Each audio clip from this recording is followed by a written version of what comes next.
Hello, friends. I wanted to come today with a different kind of video. I've been doing my walls versus boundaries conversations, and I felt like perhaps it was time I told a little bit more about my own personal experiences and self. Please understand that's very hard for me to do. I don't have a good time with that. It seems almost constantly like the feeling of you're selfish comes up whenever I talk about my personal life or things that are going on with me. I love talking about ideas. I love bouncing around stuff. But I have a harder time telling people how I feel and what I think, and definitely don't like to share my personal story. But I have a beautiful and wonderful friend who is a coach in how to communicate better when you're trying to run a business, but also when you're just trying to live a good life. And she has let me know very clearly that your story, my story, each of us has a story, and it matters. So I'm going to share my story. I have no idea what is going to come out of my mouth next. So I'm just going to let this puppy roll. Just let it record, okay? So my name is Jessica. I'm so glad you're here. Manifest Health is my business. It's a little bit retail right now, but I want to get more into course creation and coaching. I do have one of don't know if it's going to be 3 or 4 parts, but I have one entire segment of a course finished. I have the Walls versus Boundaries, which is a mini course, something you could do in a week or a couple of days. I really don't want people to rush though. And I also have the How to Ask for What You Want book, which is free. It's a really good starter. It really, I think, gets you started so you can do the Walls versus Boundaries. And I also did an electroculture book. That's more for my copper and my gardening, homesteading part of my life. Very much into electroculture, very much because the copper, very much into being grounded. But Manifest Health overall is about being grounded, not only physically, because that helps, but it's about being grounded emotionally and spiritually and mentally as well. It's the whole package. Manifesting Health is about changing your belief system, changing your desires to be in line with what is probably best for you, but more than that, what you're meant for. We all have a different reason for why we're here.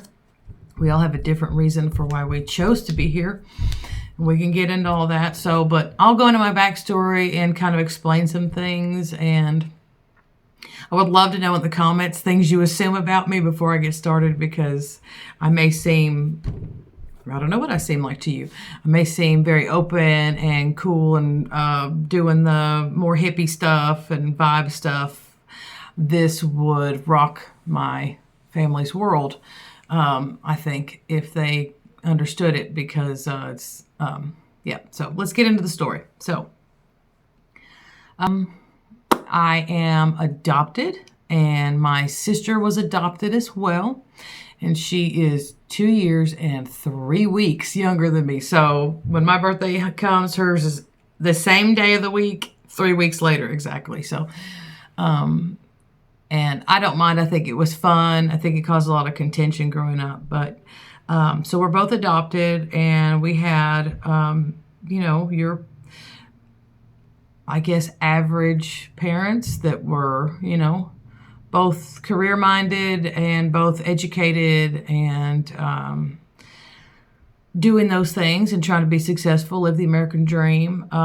Raised in Kentucky, so there's a lot of Appalachia. There's a lot of old ways bred into my life, which is why I love homesteading and gardening and electroculture so much, because it just makes sense.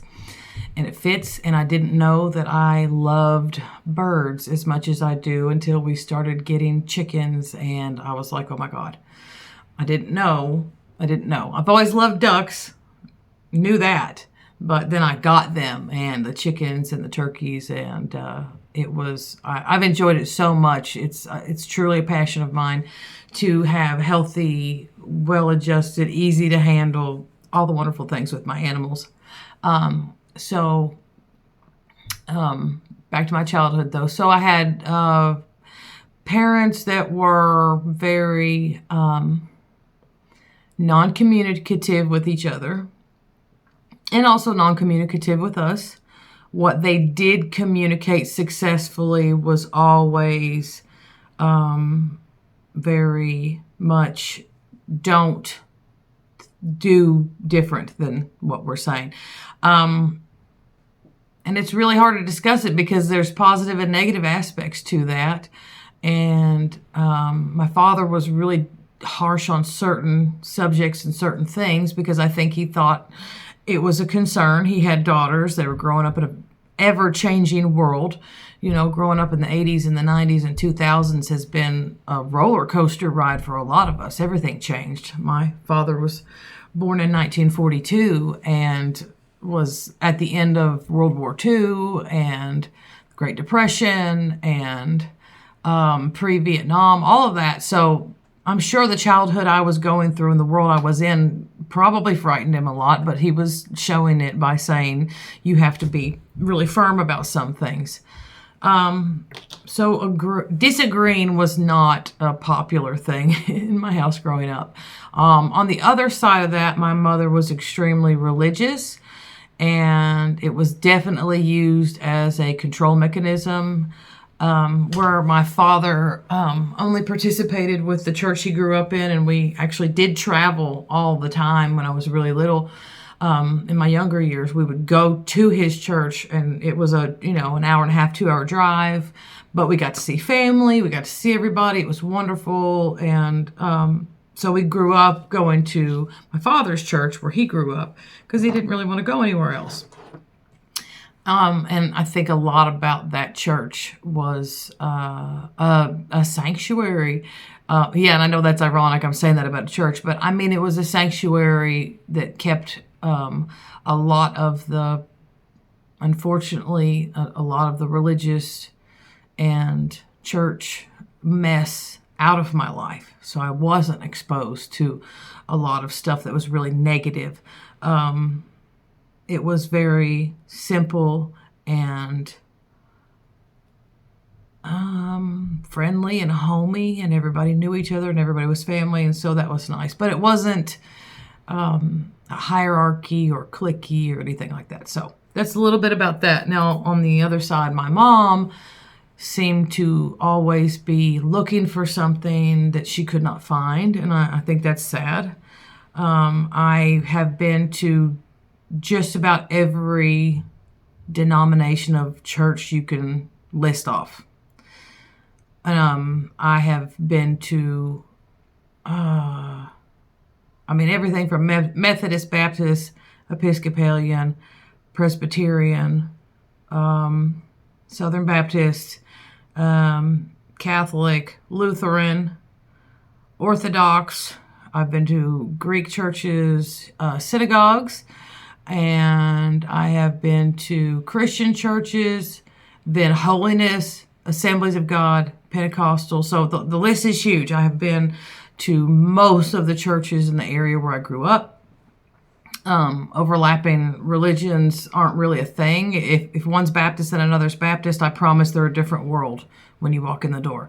They're not the same. So I was exposed to a huge swath of principles and beliefs and dogma growing up, which was a complete flop from, being in my dad's church, which was very much the same and very there were passive people. They weren't about to try to fight over a bunch of stuff. They just didn't. So anyway, back to the story. So I was taken to just about every possible type of place you could go.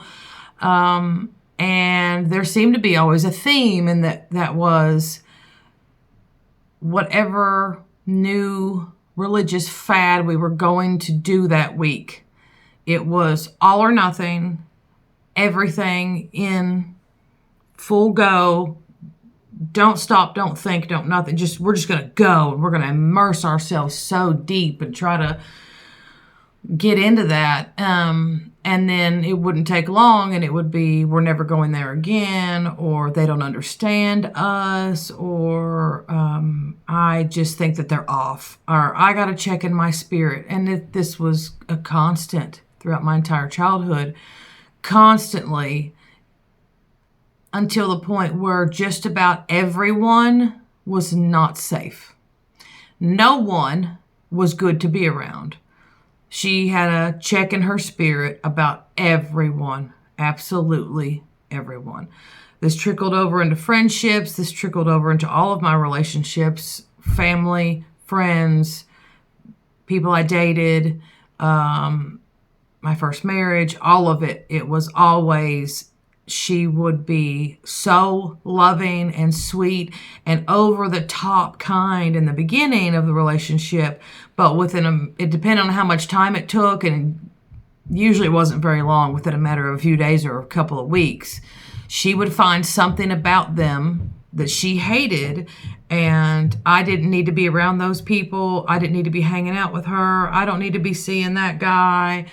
But the worst, most horrible relationship I ever had outside of anything with family, that relationship, I was the bad guy. No matter what happened, for some reason, the more abusive it was, the more okay it was. So there's a lot of psychology and things to break down there. So, I think another reason that one was okay was because he was determined to get into my parents' good graces, and hopefully their wallets was the end goal, and would do anything and everything my mother asked. And it was there was a lot of just inappropriate sucking up and stuff like that. So I'm giving you a picture of the things I went through. So because of the inability to disagree, the inability to say anything that they didn't like, because the effects of it were severe, I learned to be a people pleaser. And I did have a comment on one of my videos saying, well, that sounds like a covert narcissist. And it's true. People pleasing is not good, regardless. There are aspects of it that you need to look at, though, as far as motive and intent. But typically in a home with a narcissistic parent, one child is severely empathetic and the other child becomes the narcissist. This doesn't always happen, and the hope is that everybody heals. The hope is that people don't do that. So it is neither good to be the narcissist, it is neither good to be the people pleaser. So it is wrong in that aspect. As far as covert narcissism, it could be because of the fact that you are, in essence, you are in survival mode. You are not people pleasing to... You're either people pleasing out of a need to control, or you're people pleasing out of a need to not feel afraid. So you have fear factor going on. So there's a couple of things, but in all ways, I do believe people pleasing is not good. We want to be kind, not nice. Nice is manipulative. Kindness is honest and always trying to do the best, but having healthy boundaries. So I seek to be kind and not nice because of those reasons. So one of the things that would often happen, though, is if there was any kind of disagreement, and I don't know why they always escalated into screaming matches and who can scream the loudest and gaslighting, so much gaslighting. But if that happened, which was very often, my mother would shut down completely. She would go in her room and lay in her bed, and it would typically last for 2 or 3 days. She could not be, you could not have a conversation with her because she was too distraught to have one often. It was too stressful. And a lot of times we were accused of being cruel and mean for needing her at all. So I was parentified as a child and made to be very much responsible for the happiness and state of being for the family. This did not go well for my sister either. She has dealt with so much pain and confusion and taking a lot of it on herself, I think, and thinking there was something wrong with her when it wasn't. It wasn't anything wrong with her. It was something was wrong with the older generation. So I'm sorry about that. I have talked to her again recently, and we've been on speaking terms again after a few years of no contact, and she is working on being healthy and happy and whole, and I couldn't be happier for her. I couldn't be more pleased. I don't need her to agree with me. I just need her to be strong in herself. That's more important to me. Which leads me to one of the, I'll kind of cut it off because it's getting long. One of the last things I ever spoke to my mother in person, face to face, because we are no contact now. I told her, and this is something I said, and it is what it is. I said, please have fun and enjoy being right. Because I think that we so often want to defend ourselves and maintain rightness and not being incorrect, that we will call a lie a truth.